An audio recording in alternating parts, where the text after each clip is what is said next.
Start. अस्सलाम वालेकुम, सभी को आदाब।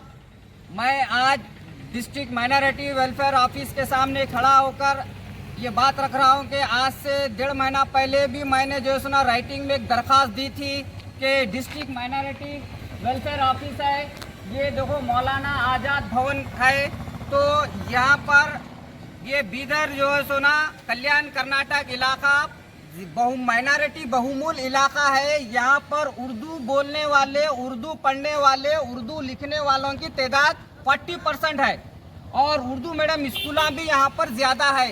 तो मैंने ये दरख्वास्त दिया था कि यहाँ पर 60% कन्नड़ा लैंग्वेज रहने दो। हमको कन्नड़ा से मोहब्बत है, कन्नड़ा हमारे राज्य की लैंग्वेज है, हमको कन्नड़ा से बहुत प्यार है। साथ ही साथ हमारे को उर्दू से भी हमारे को लगाव है। उर्दू हमारी मादरी जबान है, मदर टंग है हमारी मुसलमानों की, और उर्दू मुसलमानों की नहीं, उर्दू भारत की लैंग्वेज है। तो 60% कन्नड़ा है, 40% इंग्लिश में लिखी। मैं बोल रहा हूँ जो 40% जो इंग्लिश में लिखी उसमें से 20% उर्दू को जगह दो, एक 20% तो भी उर्दू को जगह दो, उर्दू में नाम लिखो बोर्ड के ऊपर। क्यों हमारे साथ नाइंसाफी, जबकि सुप्रीम कोर्ट का जजमेंट है 40% के अंदर 60% कन्नड़ा रहना, 40% जो जगह है 40% में डिपेंड अपन पॉपुलेशन, जिस जगह का पॉपुलेशन जो लैंग्वेज ज्यादा बोलता है 40% में उनको जगह देना। मगर ये यहाँ के डिस्ट्रिक्ट माइनॉरिटी ऑफिसर बलीराम साहब से 2 महीने से मेरी रिक्वेस्ट चल रही है कि साहब इसको लिखो उर्दू में। बोले तो मेरे पास आर्डर नहीं है, मेरे पास कानून नहीं है, मैं नहीं लिख सकता।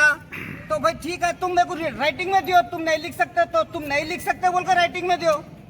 मैं हमको कन्नड़ा से मोहब्बत है, 60% कन्नड़ा रहने, हमें बड़ी खुशी है, मगर हमारी उर्दू को एक 20% जगह दो। क्यों हमारे साथ तुम नाइंसाफी कर रहे? मैं उर्दू के चाहने वालों से गुजारिश करता हूं कि बात याद रखो। मैं वसीमुद्दीन किरमानी को अंदर ऑफिसर बुला के कुर्सी दे रहा है तो, और यहाँ पे साथ ऊपर बोर्ड में नहीं लिख रहा तो मैं कुर्सी पे बैठने को तैयार नहीं हूँ, क्योंकि खाली एक वसीमुद्दीन किरमानी को इज्जत मिलने की बात नहीं है, पूरे उर्दू के जानने वालों को इज्जत मिलने की बात है।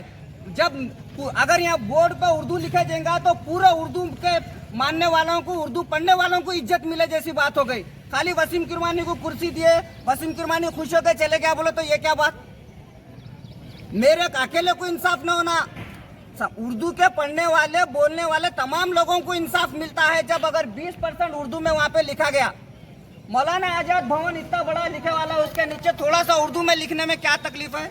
अगर ये उर्दू में नहीं लिखा जाता तो उसके बाद आपका क्या एक्शन होगा? कानूनी कार्रवाई करूंगा मैं पूरी। जैसा मैं लेटर दिया हूँ वो लेटर का मेरे को रिप्लाई आना, वो रिप्लाई जब आएगा वो रिप्लाई को लेकर मैं कानूनी ऑर्डर क्या है क्या नहीं उनको बताऊंगा। उसके बाद जो सुना अगर कानून में नहीं है बोल के बोले, अगर राइटिंग में नहीं है कानून में, तो हम जो सुना जमहूरी अंदाज में डॉक्टर भीमराव साहब, बाबा साहब अम्बेडकर ने जो संविधान बनाया है उसमें जो सुना गुंजाइश ढूंढेंगे। हम वो संविधान के दायरे में रहकर ऐवान असेंबली के अंदर जो सुना बात रखने को लगाएंगे, हम धरना देंगे, प्रोटेस्ट करेंगे, अपने हक और अधिकार की लड़ाई लड़ेंगे।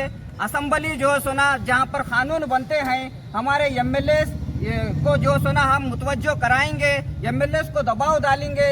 जितने भी उर्दू के ये मतलब के माइनॉरिटीज के एमएलए हैं, करीब 9 एमएलए जीते हैं, कनीज फातिमा, रहीम खान साहब, अपने यूटी खादर साहब, तनवीर सेठ और रिजवान अरशद, ये सबके ऊपर हम दबाव डालेंगे कि जहाँ पर कर्नाटक के अंदर जहाँ 40% उर्दू बोलने वालों की आबादी है उनको इंसाफ मिलना चाहिए।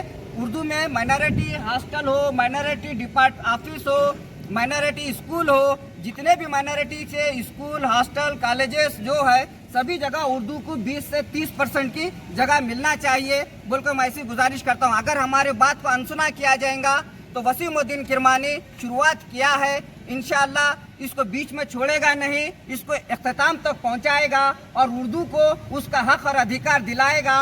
यकीनन भले इसके लिए मुझे जेल में जाना पड़ा तो मैं जेल जाऊंगा, क्योंकि जेल जाना कोई चोरी करके गए तो ऐब, हक के वास्ते जेल में जाना कोई ऐब नहीं है। अगर मेरे को जेल में जाना पड़ा तो मैं जेल में जाऊंगा, क्योंकि जेल में जाके ही जो सुना देश को आज़ादी मिली, हिंदुस्तान आज़ाद हुआ। पंडित जवाहरलाल नेहरू देश जेल में गए, महात्मा गांधी जी जेल में गए, डॉक्टर भीमराव अंबेडकर साहब गए, मौलाना अबुल कलाम आजाद गए। क्यों गए? हक के वास्ते गए। तो मैं भी हक की लड़ाई लड़ रहा हूँ। अगर वसीम किरमानी को अपने हक और अधिकार के वास्ते जेल को जाना पड़ा तो भी मैं जेल जाने के लिए तैयार हूँ, मगर मैं इसको उर्दू को उसका हक और अधिकार दिला के रहूँगा। शुक्रिया, खुदा हाफिज़, वाक़िदान अल्हम्दुलिल्लाह रब्बिल आलमीन।